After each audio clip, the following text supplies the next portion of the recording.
Good evening, everybody.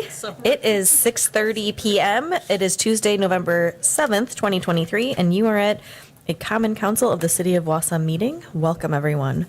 The first item on our agenda is the Pledge of Allegiance. Please join me. I pledge allegiance to the flag of the United States of America and to the republic for which it stands, one nation, under God, indivisible, with liberty and justice for all. All right, next up, the clerk will call the roll.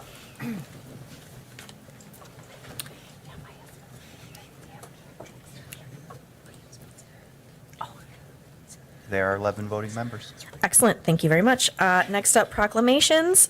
We have both Homelessness Awareness Month for the month of November and Hmong New Year, so those will be on the website. Thank you, everyone. Next up is public comment, pre-registered citizens for matters appearing on the agenda and other public comment. Do we have anyone? Nope. We do not have anybody, so it's on us now.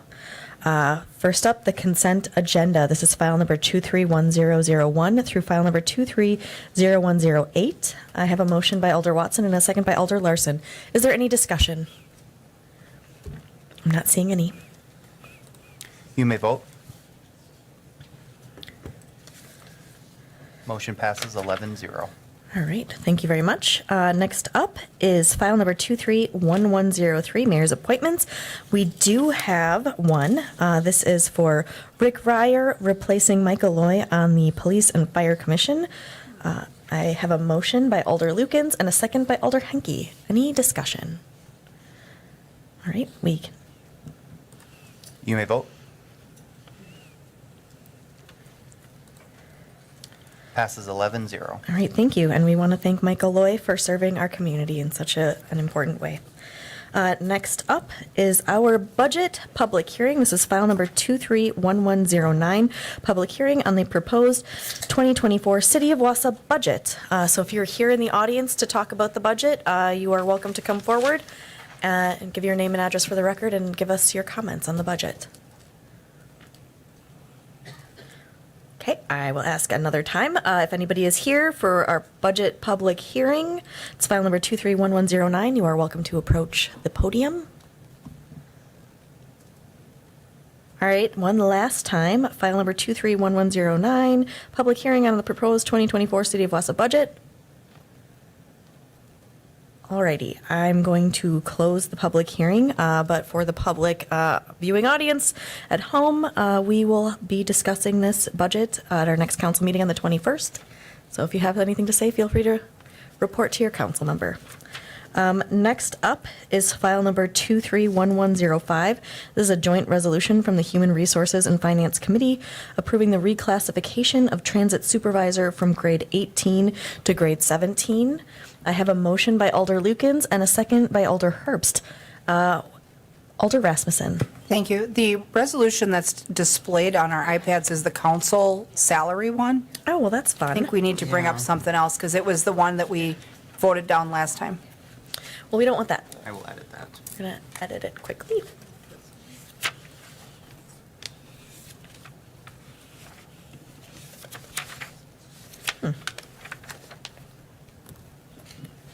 Oh, I have that. Oh, yeah. Okay. I have the right one. I do too. Anyway, all right, Cody, Clerk Cody has it all. Is there any discussion?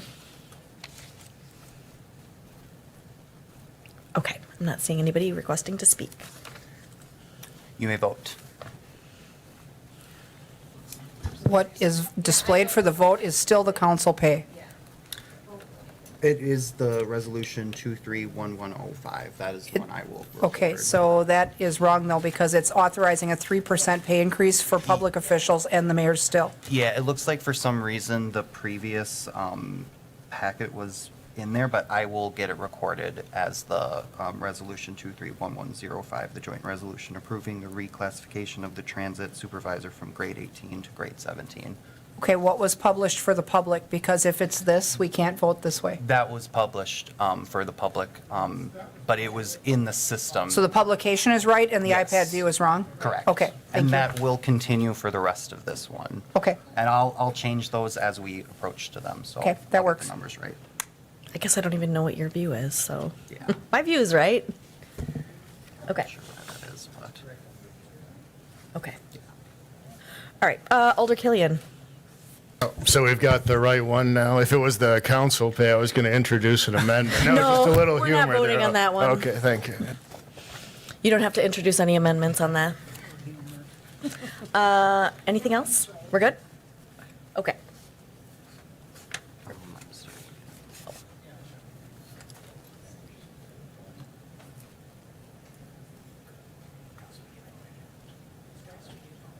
Oh, you can vote, just so you know, if you haven't.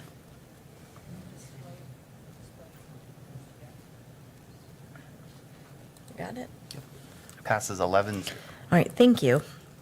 Next up is file number 231104. This is an ordinance from Plan Commission rezoning 514 South 21st Avenue from a single-family residential zoning district and 503 22nd Avenue from a single-family residential zoning district to a planned unit development. Sorry. I guess we're ready to take up. I have a motion by Alder Henke and a second by Alder Herbst. Is there any discussion on this one? Alder Henke. Thank you. I'd just like to say thanks for REI for getting that updated drawing in there. And it looks like a lot of the citizen concerns were answered. So thanks. Thank you. Any further discussion? Okay, I think we're ready to vote. You may vote.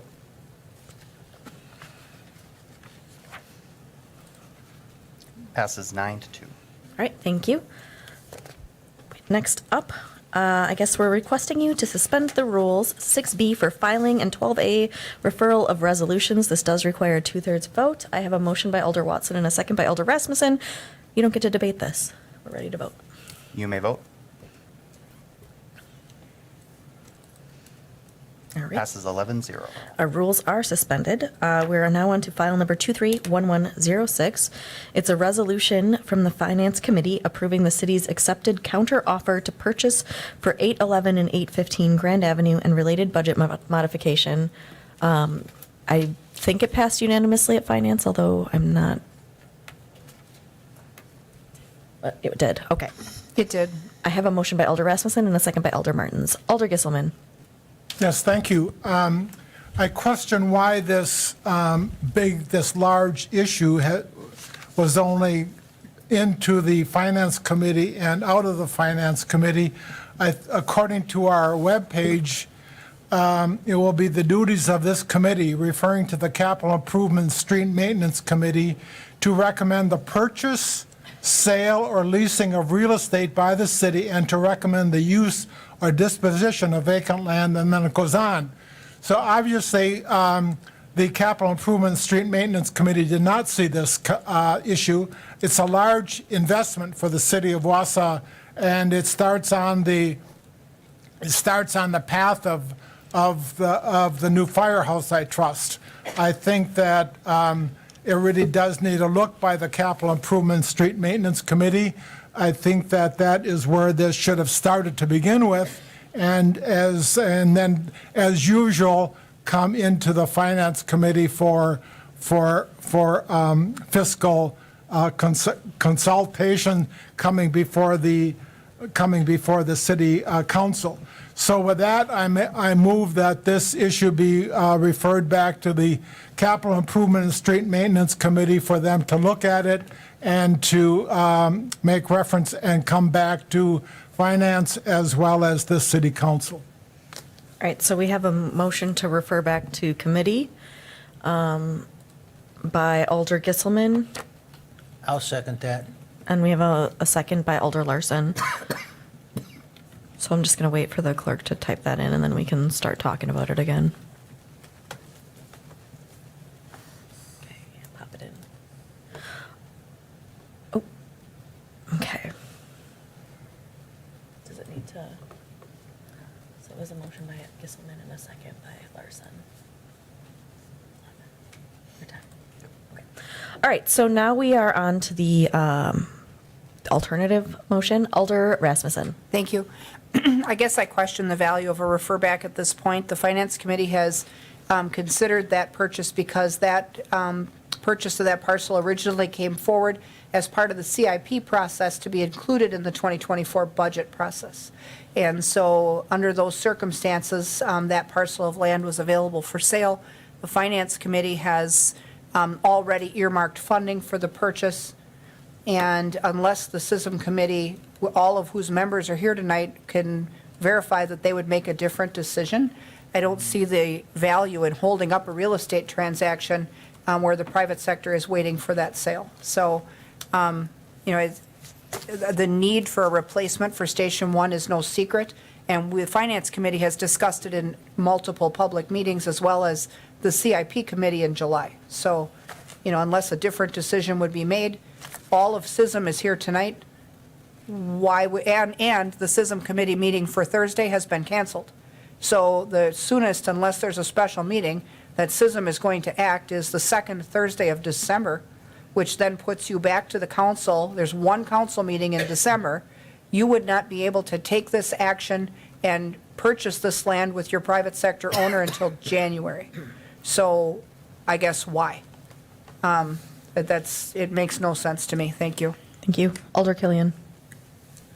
Thank you, Madam Chair. I think the first answer to the question why is what Alder Gisselman outlined quite well, and that is rules and duties of various committees. So I think we can start there. And secondly, we've talked in the past about the role of finance in terms of financing and funding policy, not necessarily creating it and funding it in the same meetings and actions. That seems to be a repeat occurrence, and so does kind of the time sensitivity we're put in these situations when something has been brought to us, perhaps through the proper committee channels, perhaps not, and then we're told you must do this because there's a lot on the line. I think we heard that at the last meeting with the highway, connecting highway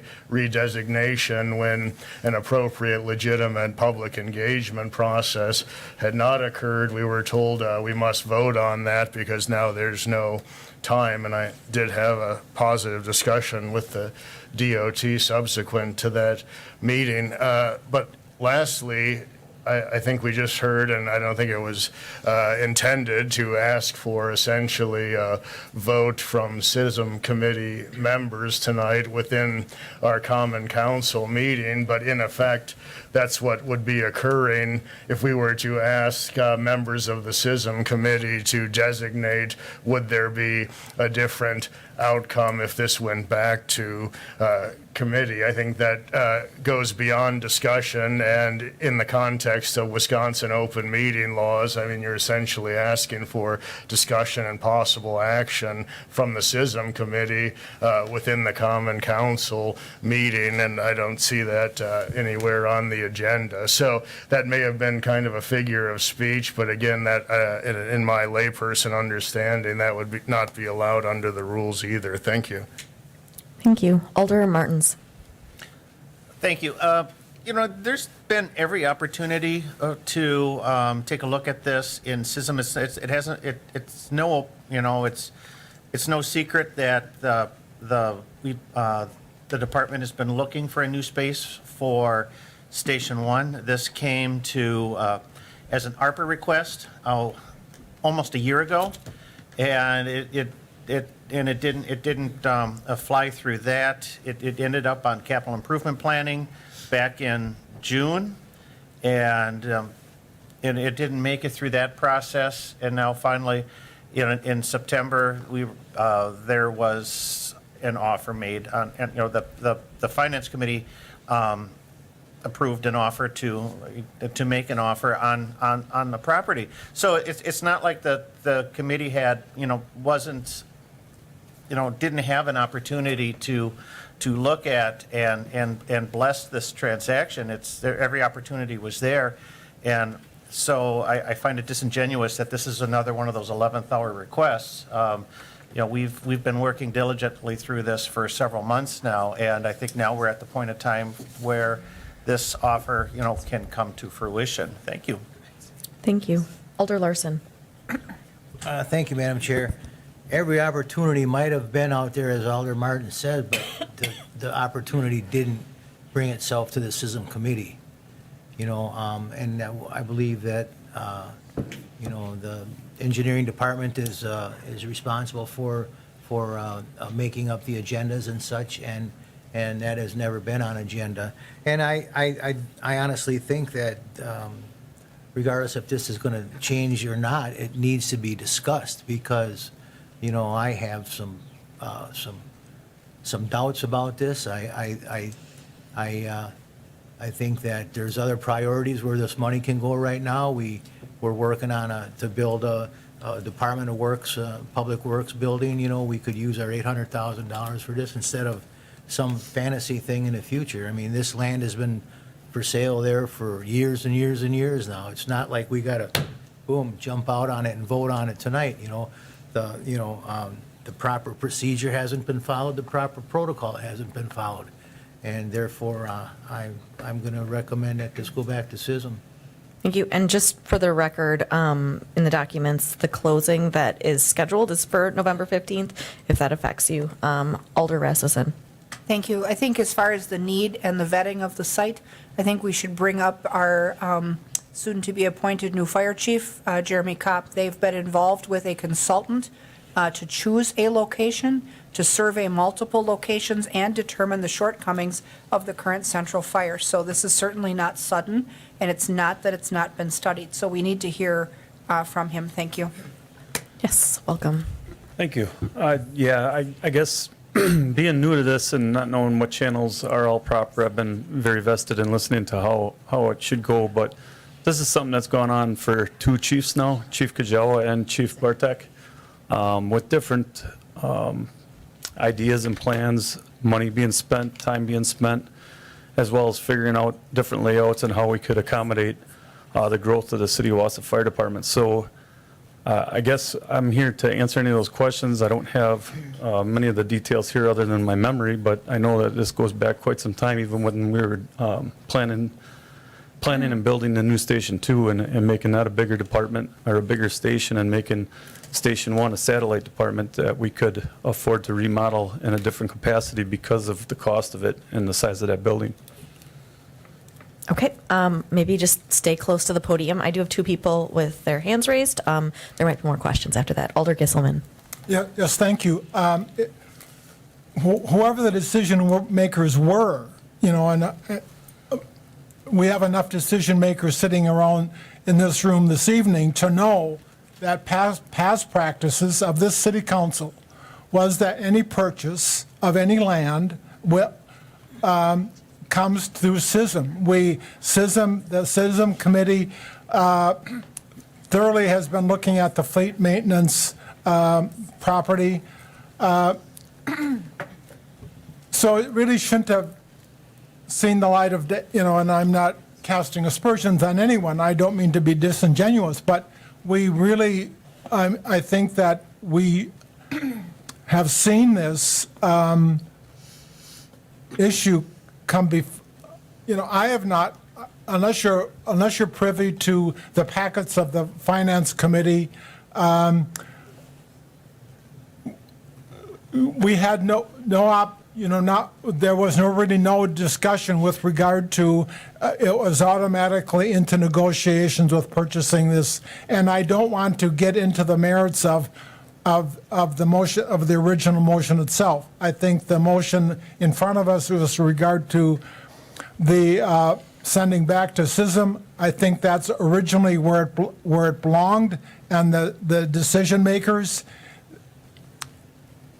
6 months ago should have known that it was that this issue should have been coming with SISM, and I think that's why I'm proposing that. I think that that's where it starts. I'm sorry about the time involved, but I think that this is best for that vetting, so that the SISM committee can make its questions answered at that time. So with that, thank you. Alder Lukens. Thank you, Mayor. So I'm one of the newer, still members of this council. But I guess transparency is very important to me.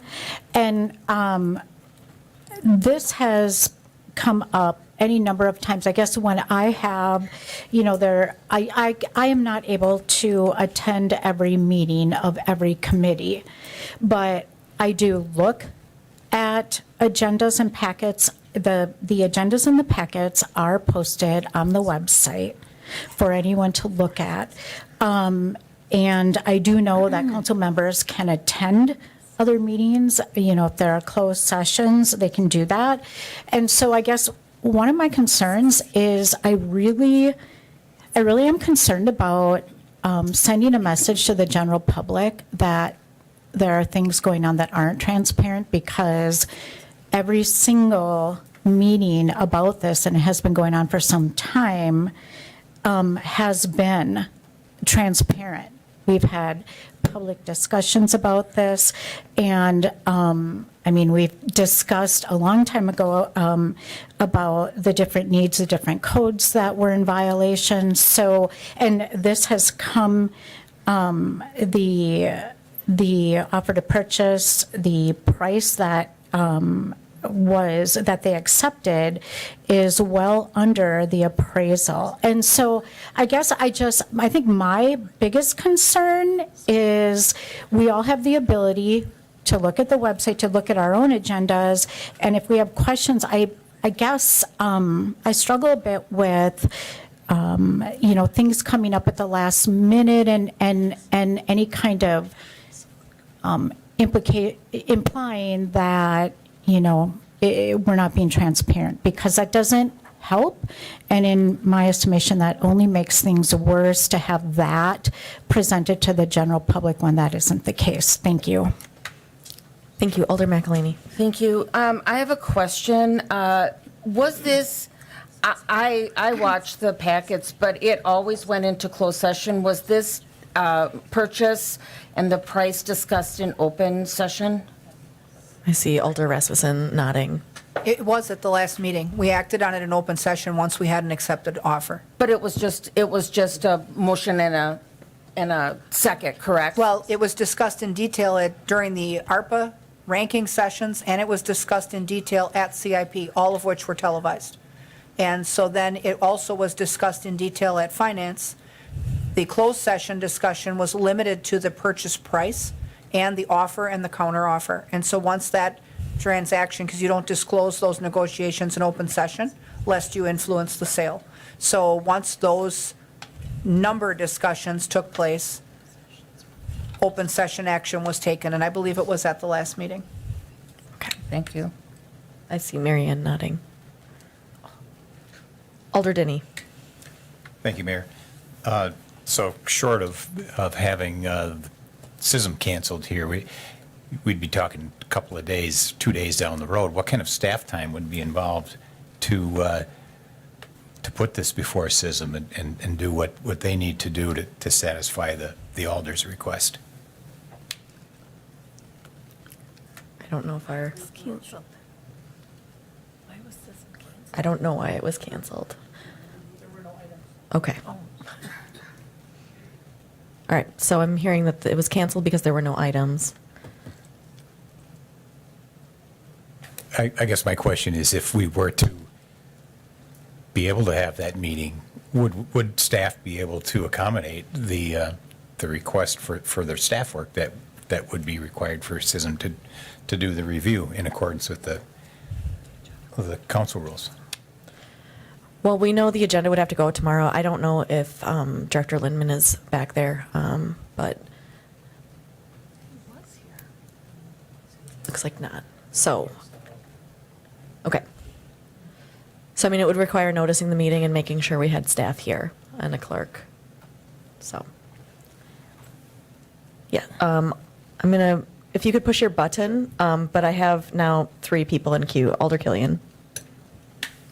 Thank you, Madam Chair. And, what was described about agendas and packets, true, if someone reviews everything or looks hard enough, maybe one may find something. But if it's, as I understood Alder Gisselman's points and assertions, it wasn't simply about it could be read in a certain committee agenda or packet. It was that it hadn't gone through the proper committee to begin with. And I think that was part of the issue. And from my understanding with CISM, unless I'd hear otherwise from, say, the city attorney, I believe Alder Gisselman's assertions about this type of issue and CISM has merit. So it wouldn't necessarily be about transparency with this particular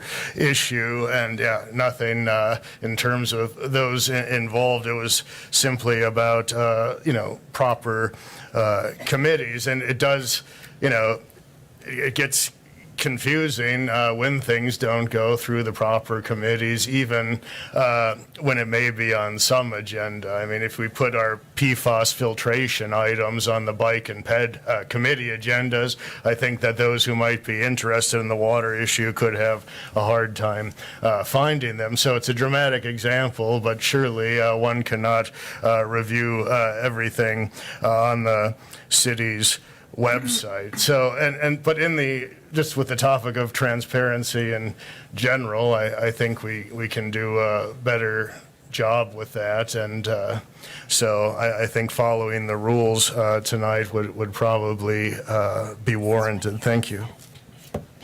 Okay, I'll let. Can I respond, Yes, Mayor? absolutely.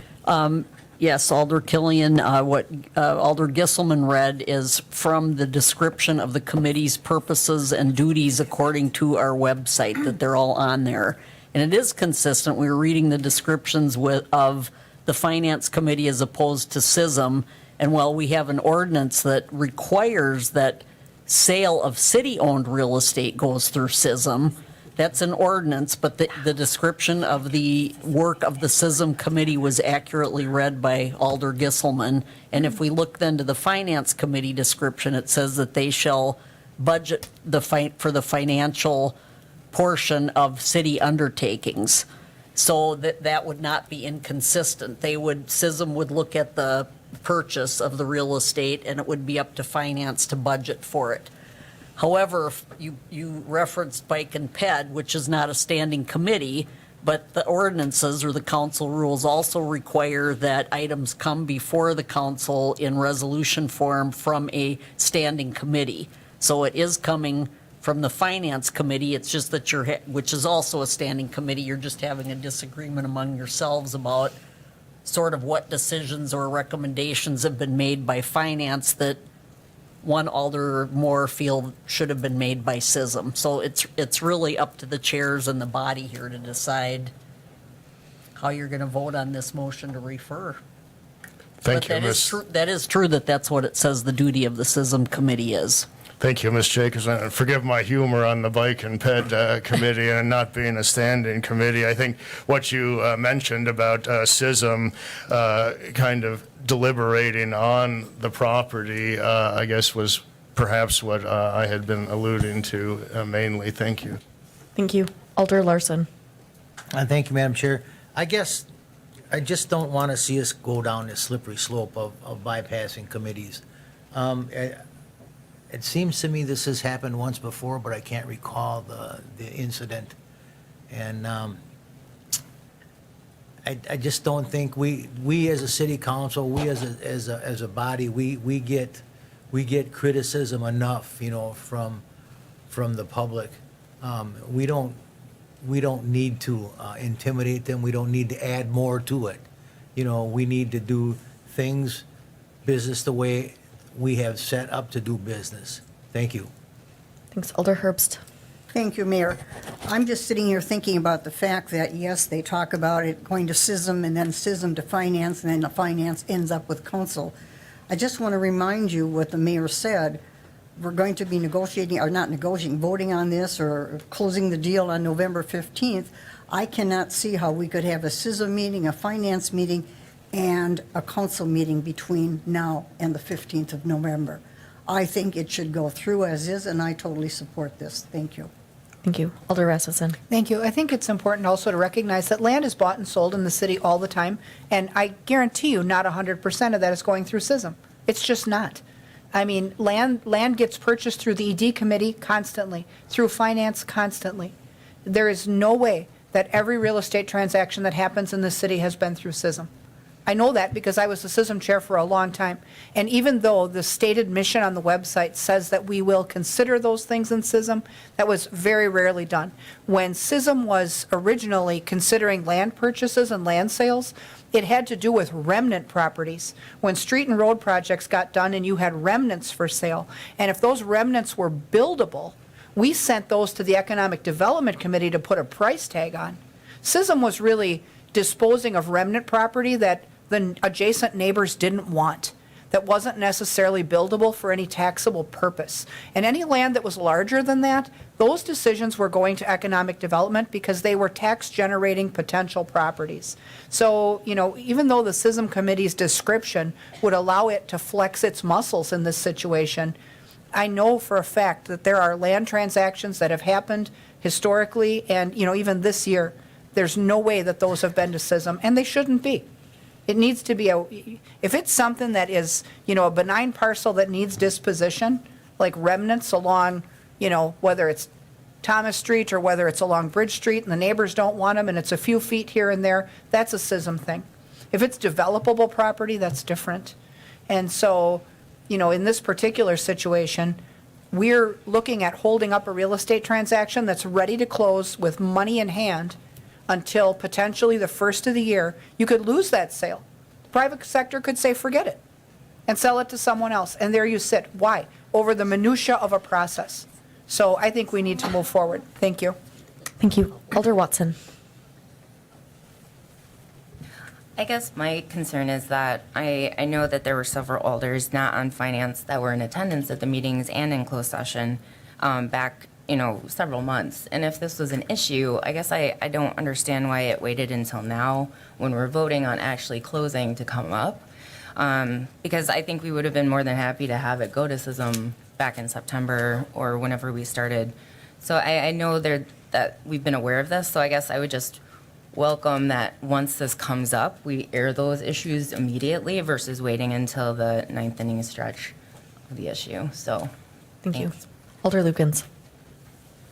Thank you. That was just what I was thinking because I remember being in those meetings, and I also my recollection was that there were other alders there. So that would be my request. I mean, I don't have a problem with you know, others debating it or asking questions or whatever. It's not about that. And I understand if there is a process, there's a process. I respect that. But then I would much prefer that or ask that these things be brought up much sooner so that we don't have this last minute. And again, just so that I would ask all of my fellow alders that we could just be really careful with, you know, with our words so that we don't increase, like I said, increase distrust, because I don't think that's warranted. And, you know, I think I want to be transparent. I think others do. And so anyway, just that we be careful with that. Thank you. Thank you. Alder Dinney. Thank you, Mayor. Maybe just the other side of the coin there is that we should consider when we schedule a closing within a few days of the meeting, because we may then find ourselves in this predicament where we can't come to agreement, something comes up, and we have to readjust. So, you know, we put ourselves in this predicament as well. And I guess I'm leaning toward following the process, because that's what the process is for. Alder Watson. I guess my last comment is that by, at least for my perception, knowing that this was out there being discussed, and although in closed session a few times, especially with regards to the sum, this just feels to me that it's a way that we don't vote on something that, and it's sort of going to pass us by just because we're going through the process of having to go to SISM. So it's unfortunate we just can't like outright vote on it and get it done, but if that's the process that needs to go through, I guess that's what has to happen. All right, I'm not seeing anybody else request. Could I add a few things, Mayor? Absolutely.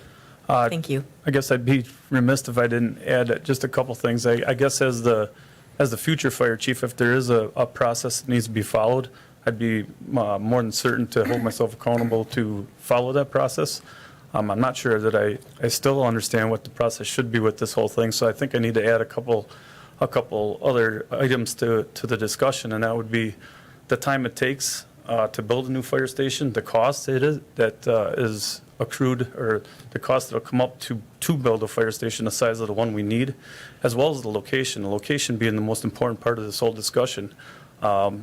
Anywhere else in that intersection area on Grand Ave and Thomas would take a lot of destruction, purchasing individual properties, and tearing them down and to rebuild and all these other things, where this property's sitting there, who knows what the next developer's going to do or look for or try to build there. So again, I want to add those things, as well as the station we're in. The list is long and it gets longer, but I can also add that it did just start on fire on its own a month and a half ago. So we're looking at bigger problems, and they keep growing. So I just want to add those things. Thank you. City Attorney. I would also just like to add that the offer that was accepted by the seller is still subject to council approval. So if that's still pending, I'm not sure the seller can walk away if it doesn't pass tonight, because the closing date can always be amended by the parties. Okay. And as long as it appears that I'm not suggesting which way anybody votes, but I'm just saying from a contractual standpoint, I want you to know that it's still subject to council approval while that's pending. And if that should go past the closing date that we originally agreed on, we would simply amend the closing date. Okay. Thank you. Alder Lukens. Thank you. I just, Point of order, ma'am. I believe Alder Lukens already had her. Is there any speaking. opposition of Alder Lukens speaking for a third time? Good point. I'm not seeing any opposition. Alder Lukens. thank you. I just wanted to ask Attorney Jacobson,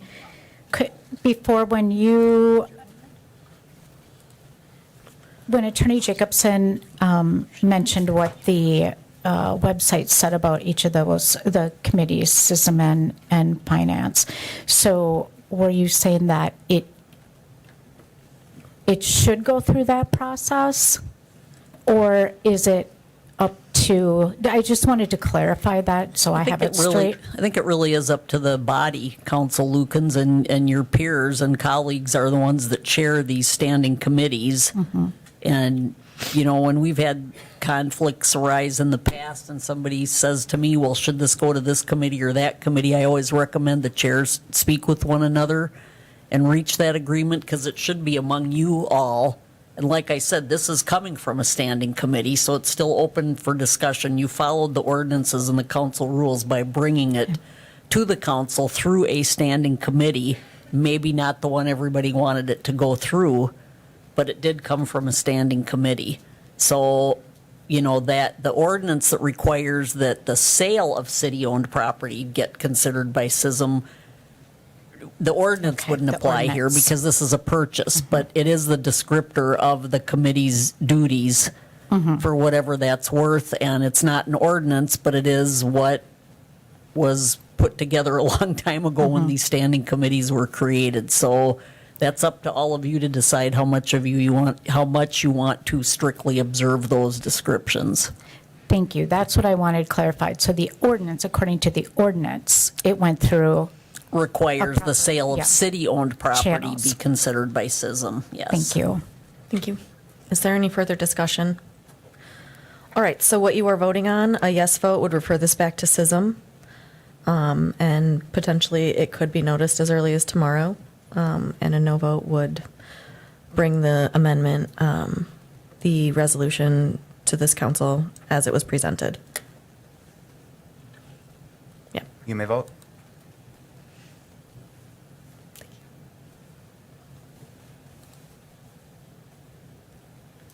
Failed 6-5. Okay, so here we are. We have it was failed to refer back to committee. So now we are here as presented. I'm sorry? Was there? What did you say it was? 6 to 5 to 6. I can't see it. That's what he said. Yeah. 6 no's. A no, 6 no's, that's what it says. Yep. So no, 6 said do not refer it back. Yeah, 6 of you have said you don't want to refer it to SISM. Okay? Are we, all right. So we are now back to our.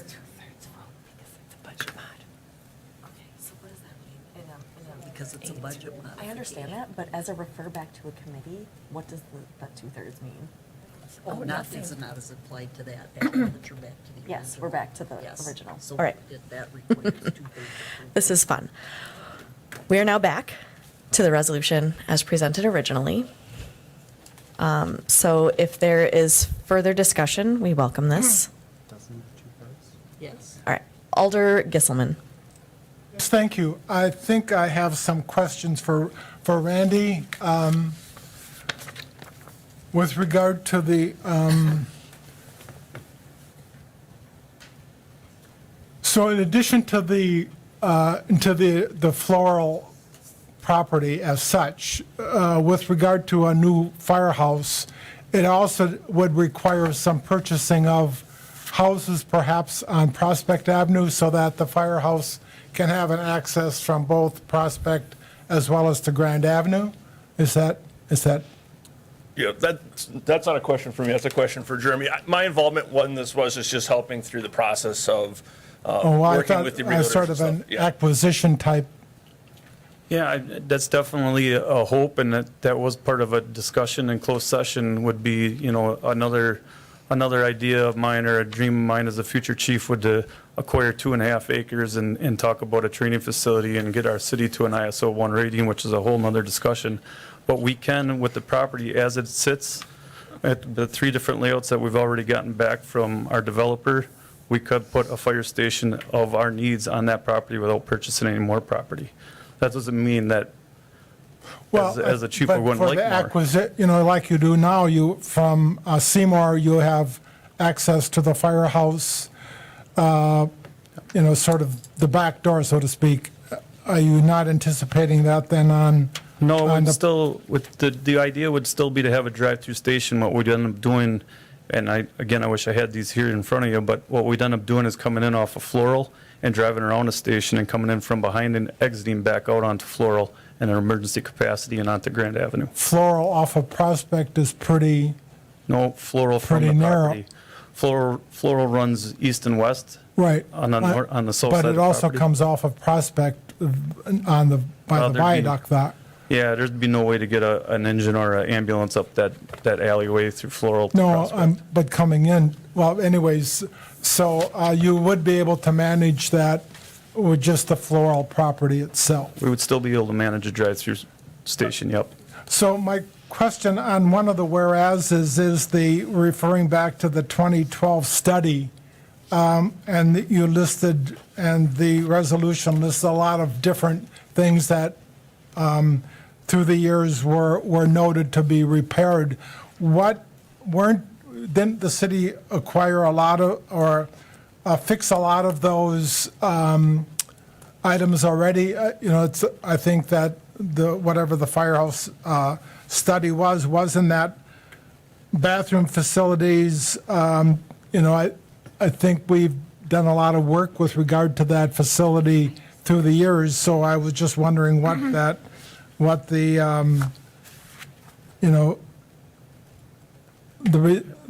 dimensions of those specific items back in 2015 mentioned a lot of things where some of those corrected through the years. Yeah, I think there's been a lot of Band-Aids put on that building that have gotten us to the next point. I can specifically remember Tracy Gajawa asking for a 5-year plan when we got those things put in place to put the Band-Aids on, such as updating the men's locker room so it was more usable.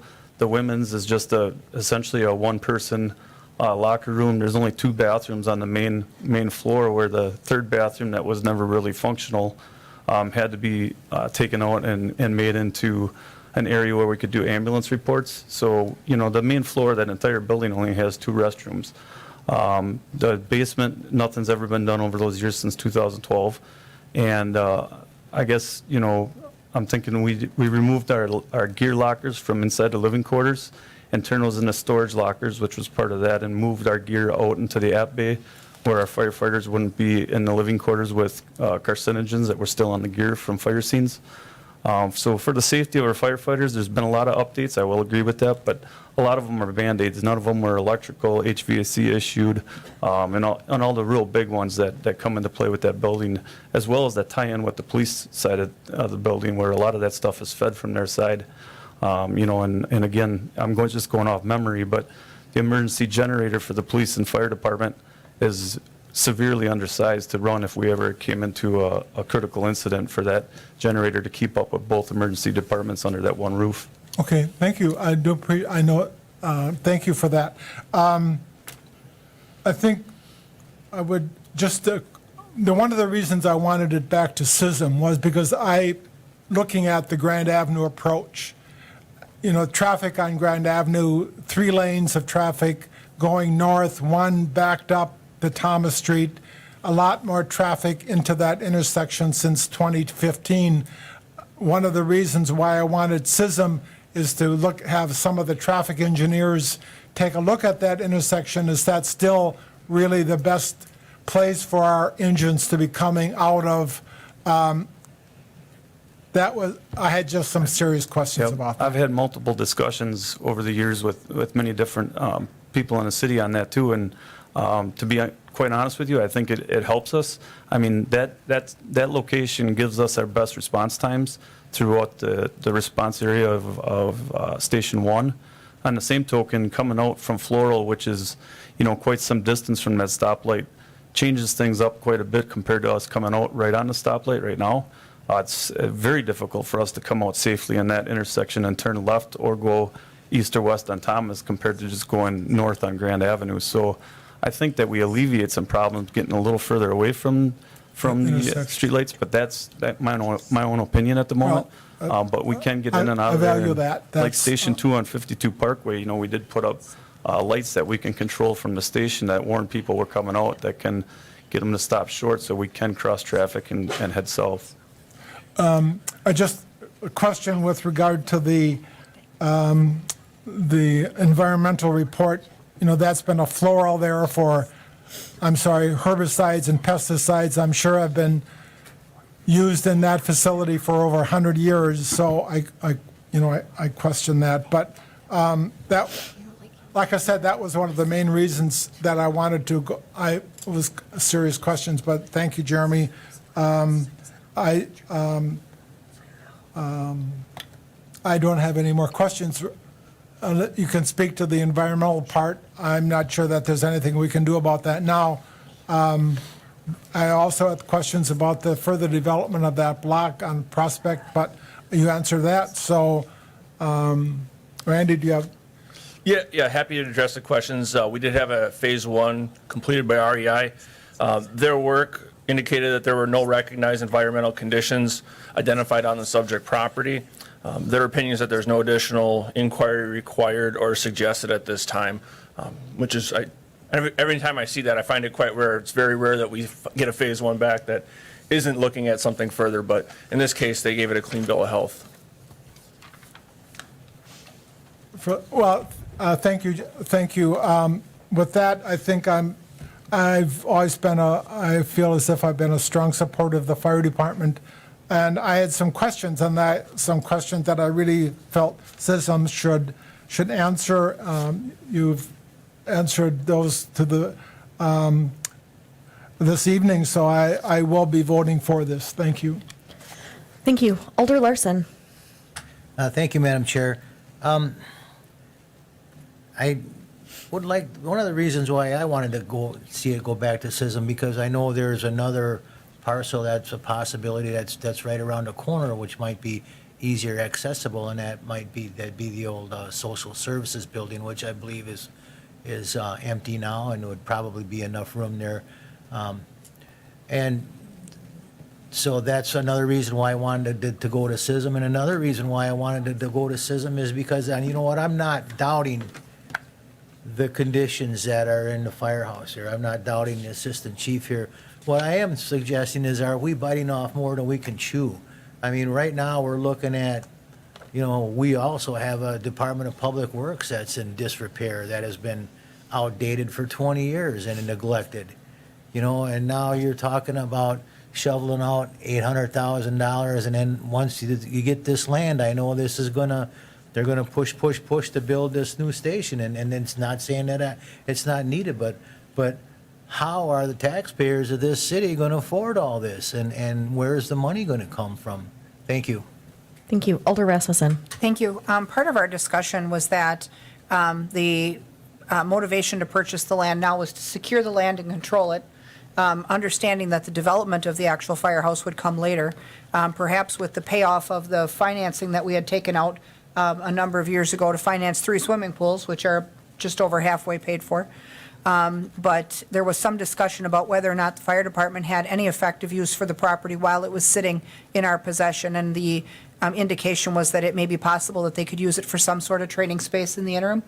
But we were certainly not planning to build that station and the new DPW garage in unison, or take on that debt. We'd look for some further debt retirement before we would bite off a dollar figure like a whole new fire station on that site. But we need to own the land and control it so that we don't lose the opportunity to have a centrally located fire station, and then we can work out the mechanics of the borrowing schedule at a later date. Thank you. Thank you. Alder Killian. Pardon me. Thank you, Madam Chair. I just have a couple questions for Mr. Pfeiffer on the environmental. Hi. Go ahead. So you said that we had a phase 1 done. Who would we be in that situation? The city hired REI to complete the phase 1. Okay, and that was that coordinated with Finance Committee, or how did that work exactly, the sequence of events there? Correct, it was part of the offer to purchase. There's a contingency put in there for the environmental. Okay, thank you. That clarifies that. And just one more observation, and not a question, but I think it's good we do these phase 1s. I would just note that you know, when we looked at phase 1s before with Riverside Park and 1300 Cleveland Avenue, I would just note those both were done by REI, if I'm not mistaken, and they recommended that no further testing was recommended. And to see the outcome of how things really turned out, you can look at the DNR's BERT's database on contaminated sites, because testing did occur and it would have been warranted. So thank you. Thank you. Is there any further discussion tonight on this topic? I'm not seeing any, and just a reminder, we are voting on the resolution to approve the city's accepted counter offer to purchase for 811, 815 Grand Avenue and related budget modification, and this does require a 2/3 vote. Okay. You may vote.